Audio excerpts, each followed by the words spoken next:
Salut à tous. Aujourd'hui, on va parler d'un shoot'em up un peu particulier. Après Twinkle Star Sprite, où la folie et les couleurs étaient à l'honneur, on plonge dans un univers bien différent, plus sombre, plus brut, plus aquatique. Il s'agit de In the Hunt sur Saturn, un jeu où l'on prend les commandes d'un sous-marin où les explosions et les ennemis déferlent sur nous. Et ce jeu a une place toute particulière, non seulement pour son gameplay, mais également pour l'histoire qui accompagne son acquisition.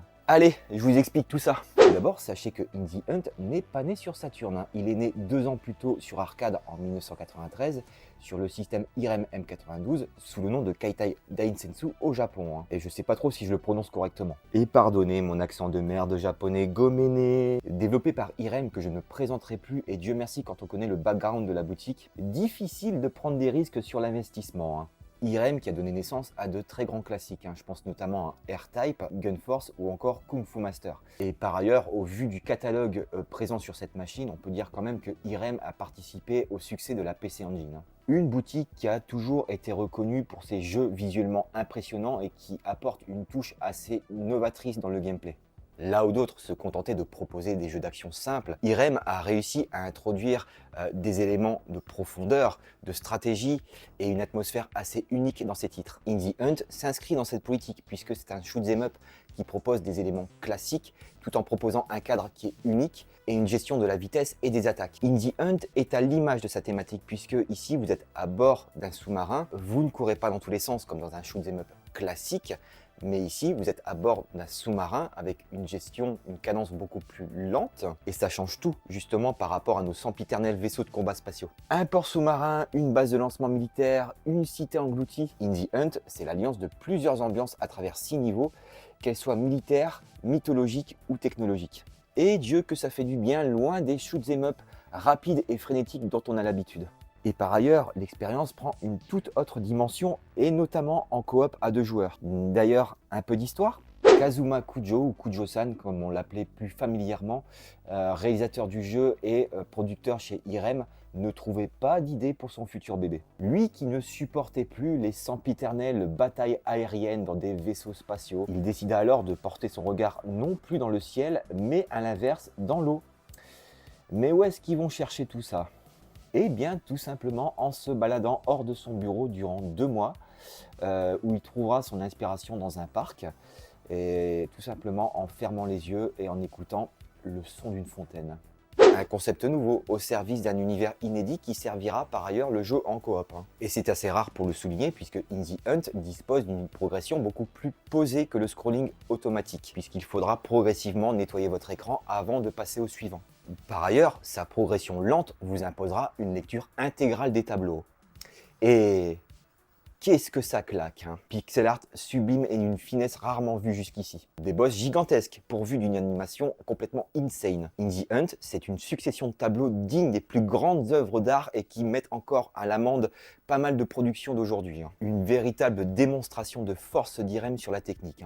Votre arsenal est composé de 2 types de tirs. Les tirs verticaux ou les missiles qui vont vous servir à blaster les engins volants ou les ennemis en surface. Et bien entendu, les tirs horizontaux qui vont vous servir à blaster les ennemis sous-marins. Et tout ceci apportera une variété au niveau du gameplay. On peut alors dire que le gameplay est à mi-chemin entre un run and gun et un shoot'em up.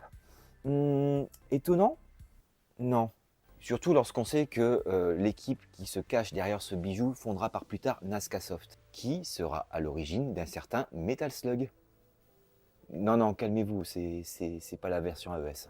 D'où la similitude avec les 2 softs. Je pense notamment au design des engins, la ressemblance au niveau des animations, mais également les décors destructibles, voire même les obstacles qui vous font face. Je pense notamment aux roquettes géantes du 3e niveau. Bien loin d'un Radiant Silvergun ou d'un Darius, In the Hunt peut se distinguer par son background, son univers assez inédit. Background qui peut paraître quelque part plus subtil puisque quelque part, même si le jeu peut paraître plus lent, c'est ce qui en fait son charme et c'est ce qui en fait également toute son intensité. Et ce, malgré la densité des obstacles qui nous font face. Ça arrive d'absolument partout. Là où la concurrence va adopter un schéma plus classique, en te balançant une purée de tirs à la tronche, In the Hunt se voit beaucoup plus structuré et te laisse le temps d'analyser un tant soit peu les différents pièges et ennemis qui te font face.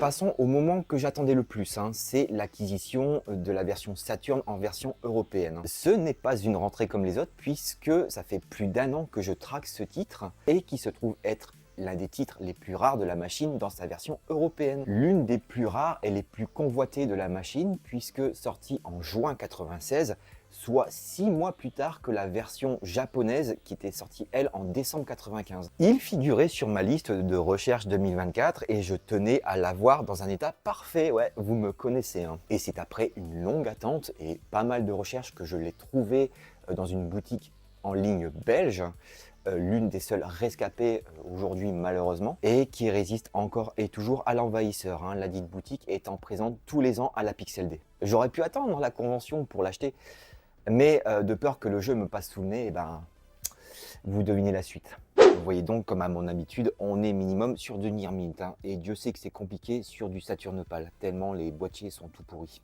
Mais également le CD qui n'a pas un seul pet de griffe, et c'est assez rare sur du PAL. Et donc c'est pour ça que je suis très content. Étant donné que le jeu a une certaine valeur, je pense que l'ancien propriétaire en a pris un très grand soin. La notice est impeccable, hein, avec, bon, il y a un petit renfoncement au niveau de la couverture, mais c'est pas bien méchant. Dans la notice, on a des illustrations en noir et blanc, comme c'est souvent le cas sur Saturn en version PAL, avec les différents lexiques, les différentes armes à disposition, les niveaux, comme c'est souvent le cas chez Sega. Hein. C'est clair, c'est en multilingue, et donc que demander de plus au final, et surtout pour un jeu d'arcade.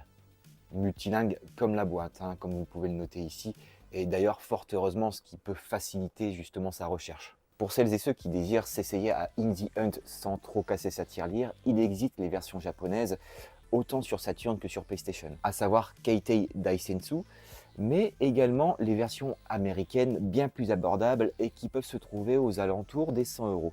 En revanche, pour la version européenne, les tarots ne sont pas du tout les mêmes, hein, puisque le prix avoisine davantage les 250 €. Et on peut donc dire que la version européenne est davantage destinée aux collectionneurs.